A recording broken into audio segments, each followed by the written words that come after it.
નમસ્કાર, star India TV ન્યૂઝમાં આપનું હાર્દિક સ્વાગત છે। આપ જોઈ રહ્યા છો સ્ટાર ઇન્ડિયા ટીવી ન્યૂઝ, સત્યની વાતે સત્યની સાથે। જીસીઆઈ બિલીમોરા પ્રાઇમ દ્વારા જુનિયર મેરાથોન ત્રિપુંજનું ભવ્ય આયોજન કરવામાં આવ્યું, જેમાં 20થી વધુ સ્કૂલોના 500 જેટલા વિદ્યાર્થીઓએ ઉત્સાહપૂર્વક ભાગ લીધો હતો। આ મેરાથોન નગરમાં જાગૃતિ લાવવા અને યુવાનોમાં રમતો પ્રત્યેના રસને વધારવા માટે કરવામાં આવ્યો હતો।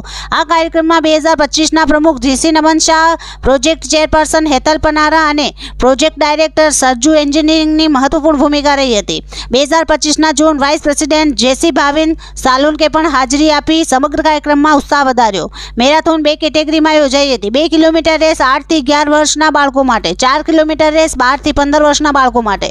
મેરાથોનનું આયોજન ગોહરબાગ મેદાન રોડ પર કરવામાં આવ્યું હતું, જ્યાં બાળકોની રમતો પ્રત્યેની જોડાણ દર્શાવતી આ દોડની સફળતામાં સ્થાનિક લોકોએ પણ યોગદાન આપ્યું હતું। આ ઇવેન્ટે સમાજમાં રમતગમતને પ્રોત્સાહન આપવાનું મહત્વ દાખવ્યું અને બાળકોએ ઉત્સાહભેર ભાગ લઈને મેરાથોનને યાદગાર બનાવ્યો હતો। Star India TV news Bilimora reporter Jaydeep Raval, જિલ્લા નવસારી।